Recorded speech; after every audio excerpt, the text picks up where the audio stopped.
নমস্কার বন্ধুরা, আমি চন্দ্রিমা। আজকে আমরা চলেছি রাম জন্মভূমি অযোধ্যা ধাম দর্শনে। বন্ধুরা, মাই ট্রাভেল ব্লগে সকলকে স্বাগত।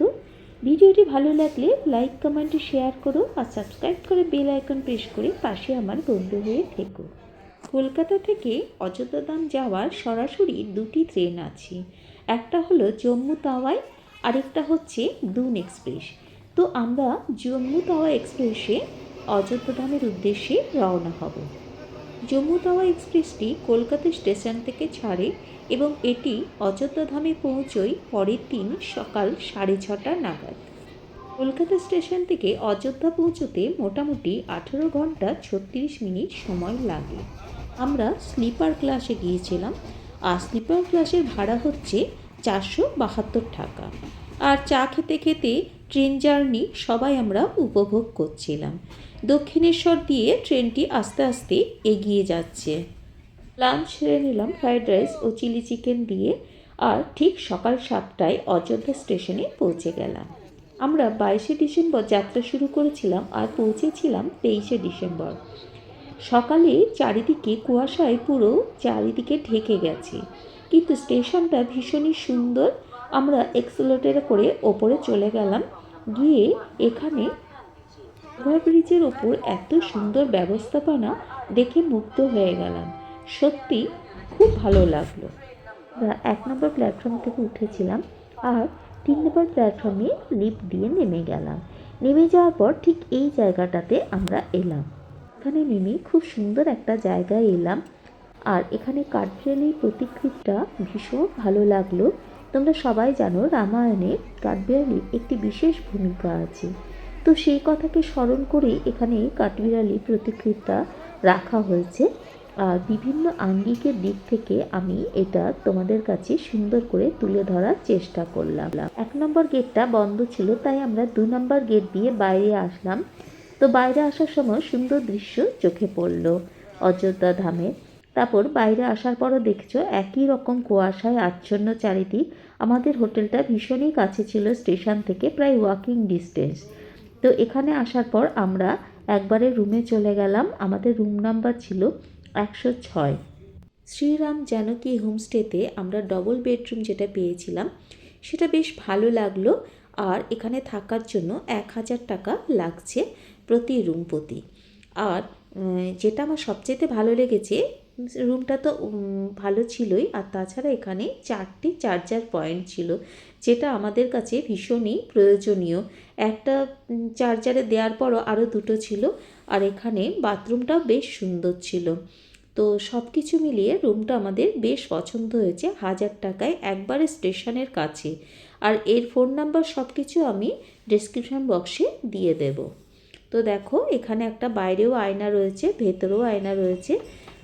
হোটেল থেকে বেরিয়েই রয়েছে গুজরাটি ধর্মশালা, আর তার সামনে থেকে অটো ছাড়ে। অটোতে 20 টাকা লাগে, তবে হেঁটে গেলে 5 থেকে 10 মিনিট সময় লাগে এখানে রামলালার দর্শন করতে। তো আমরা এগিয়ে গেলাম হেঁটে। আর হেঁটে যাওয়ার পরে দেখলাম এই সুন্দর তোরণগুলো, কি সুন্দর 2টো গেট সামনের দিকে রয়েছে। তো তার মাঝখান দিয়ে আমরা এগিয়ে চললাম রামলালার দর্শনের উদ্দেশ্যে। এখানে যত ভিড়ই হোক না কেন, এখানে কিন্তু কোনো মারপিট বা ধাক্কাধাক্কি হওয়ার কোনো সম্ভাবনা নেই। পুলিশ চারিদিকে তো আছে, আর তাছাড়া ব্যবস্থাপনা এতই সুন্দর যে কারোর সাথে কারোর এখানে লাগার কোনো সম্ভাবনা নেই। পুরো রেলিং দিয়ে ঘেরা, আর সেই রেলিংয়ের মধ্যে দিয়ে প্রত্যেকটা মানুষ সামনের দিকে এগিয়ে চলেছে।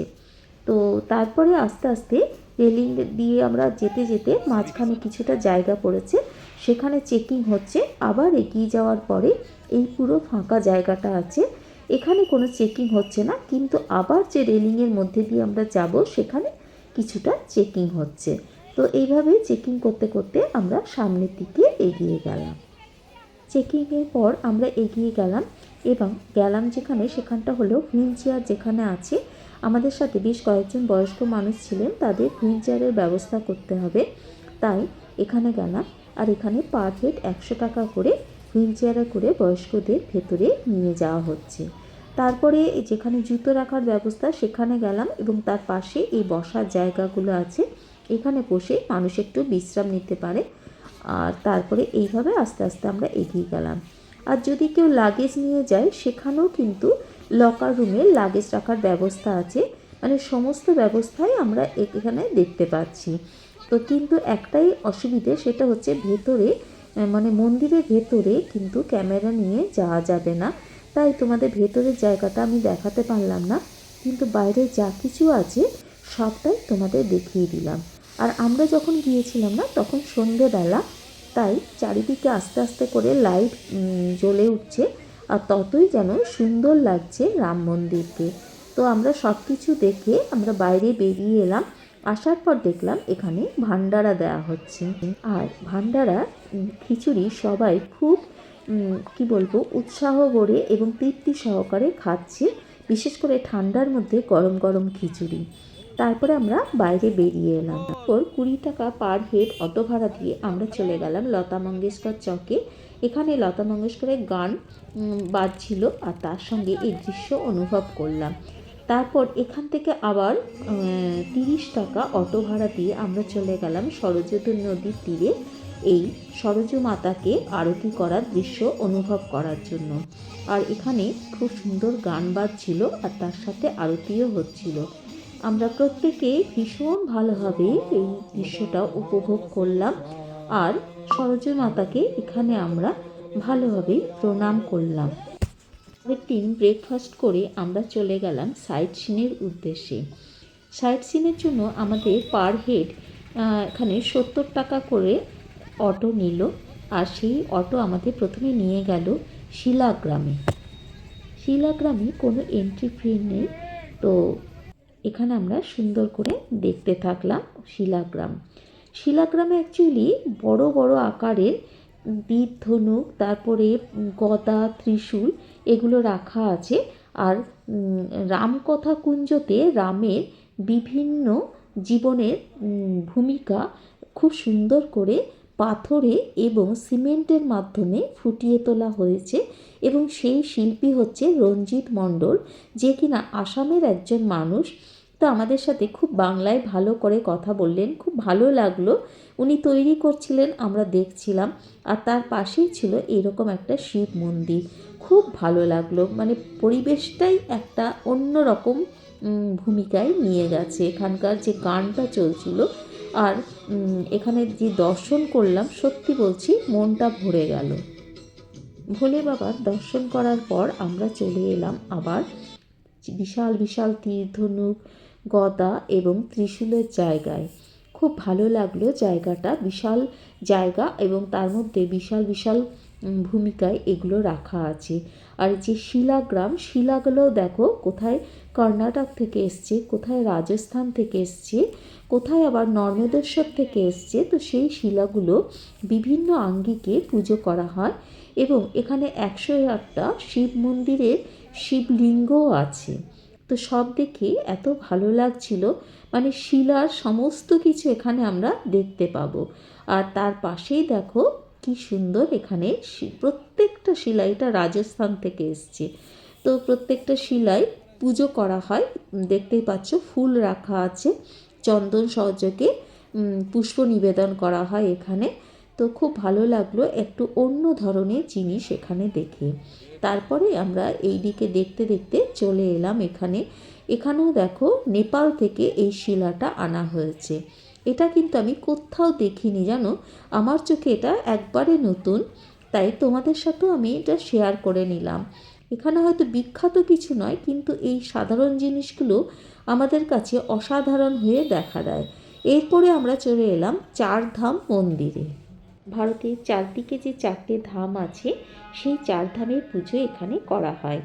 ওপরে আছে কেদারনাথ, বদ্রীনাথ, আর নিচে আছে রামেশ্বরম, আরেক দিকে আছে দ্বারকেশ্বর, আরেক দিকে আছে জগন্নাথ ধাম।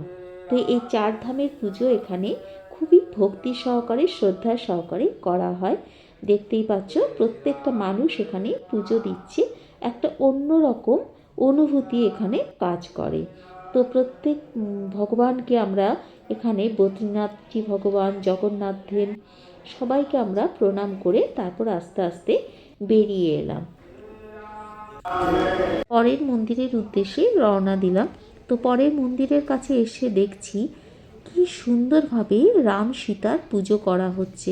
মানে প্রত্যেকটা জায়গায় না রাম সীতাকে কেন্দ্র করে এত সুন্দরভাবে পুজো করা হচ্ছে যে মনটা না ভরে যাচ্ছে। এখানে নাকি ছোটোবেলায় রাম, লক্ষ্মণ, ভরত, শত্রুঘ্ন এরা সবাই চারিদিকে ঘুরে বেড়াতো, খেলা করতো। তো এগুলো দেখছি, বুঝছি, শুনছি, সবই না অসাধারণ লাগছে। আসলে সেই বইয়ে পড়া আর সেগুলো চাক্ষুষ দেখা, যখনই দেখছি তখনই মুগ্ধ হয়ে যাচ্ছি। দেখো এখানে রাম, লক্ষ্মণ, সীতার কতগুলো মূর্তি। এরপরে আমরা চলে এলাম বাল্মীকি রামায়ণ ভবনে। এই জায়গাটাও না ভীষণ ভালো লাগলো। অনেকটা জায়গা জুড়ে এই মন্দিরটি। আর এই মন্দিরের সামনে দেখো লেখা আছে বাল্মীকি রামায়ণ ভবন। তো চারিদিকটা দেখতে দেখতে আমরা আস্তে আস্তে ভেতরে ঢুকে গেলাম এবং কতটা এরিয়া নিয়ে এই ভবনটি খুব সুন্দরভাবে একটা মেনটেনও করা হয়। মানে স্থাপত্যর নিদর্শন বলতে গেলে প্রত্যেকটা জায়গায় দেখো রামলালার ছোটোবেলার সব কিছু এখানে চিত্রের মাধ্যমে প্রকাশ করেছে। মানে প্রত্যেকটা থামের মধ্যে এগুলো এইভাবে দর্শন করাচ্ছে প্রত্যেককে। আর ওপরের স্থাপত্য প্রত্যেকটা জায়গার এত সুন্দর লাগছে, দেখতে দেখতে না জাস্ট অবাক হয়ে যাচ্ছি। আর এখানে যে মূর্তিটা দেখছো সেটা হচ্ছে মাঝখানে হচ্ছে বাল্মীকির মূর্তি আর দুই দিকে হচ্ছে লবকুশ। তো এই সব কিছুই দেখছি এবং যথেষ্ট শ্রদ্ধা ও ভক্তি সহকারে এখানে পুজো করা হচ্ছে। তো এইভাবে দেখো স্থাপত্য দেখতে দেখতে ভক্তি সহকারে এখানে প্রণাম করে সবাই আস্তে আস্তে বেরিয়ে আসছে। তো আমিও সেইভাবেই পুজো দিলাম। ওখানে পুজো দেওয়ার পর আস্তে আস্তে বেরিয়ে আসছি। এইবার দেখো আমরা একটা অন্য মন্দিরের উদ্দেশ্যে রওনা দিলাম। এই মন্দিরে একটা হনুমানজির প্রতিকৃতির ভেতর দিয়ে আমরা ঢুকে গেলাম। আর ঢুকে একটা পুরো স্বর্গীয় পরিবেশ। প্রত্যেকে নিজের নিজের মতো রাম সীতাকে এখানে প্রণাম জানাচ্ছে। আমরাও তাই করলাম। আর এখানে অনেক সাধু মহারাজ রাম সীতার উদ্দেশ্যে গান করছে। আর এখানে রাম সীতাকে সুন্দর করে পুজো করা হচ্ছে। এবার আমরা পরের মন্দিরের উদ্দেশ্যে রওনা দিলাম এবং এখানে পৌঁছেও গেলাম। কি সুন্দর না মন্দিরটা, দূর থেকে দেখে মন ভরে গেল। এখানে নাকি রাম, লক্ষ্মণ, ভরত, শত্রুঘ্ন এরা সবাই খেলা করত। তো এই ভাবনা ভাবতে ভাবতেই ভেতরে প্রবেশ করলাম। তো প্রবেশ করেও খুব ভালো লাগলো। কি সুন্দর মন্দিরটা, চারিদিকটা দেখে মন ভরে গেল। এখানেও না অনেক সাধু মহারাজ ভেতরে বসে আছেন এবং তাদেরকে সবাই প্রণাম করছে। খুব পবিত্র সুন্দর একটা জায়গা। তো এখানেও রাম, লক্ষ্মণ, সীতার ছবি প্রতিকৃত আছে। তো সেখানে প্রণাম করে আমরা আস্তে আস্তে বেরিয়ে এলাম। আর বেরিয়ে আসার পর আবার এই জায়গাটা ভালো করে চোখ ভরে দেখতে লাগলাম। তারপর আমরা চলে গেলাম হনুমানগড়ির দিকে। এখানে এসে আমরা টোটো ছেড়ে দিলাম আর পায়ে হেঁটে হনুমানগড়ির উদ্দেশ্যে রওনা হলাম। এখানে অনেক মিষ্টির দোকান আছে, সেখান থেকে মিষ্টি কিনে ভগবানের উদ্দেশ্যে পুজো দেব বলে লাইনে দাঁড়িয়ে পড়লাম।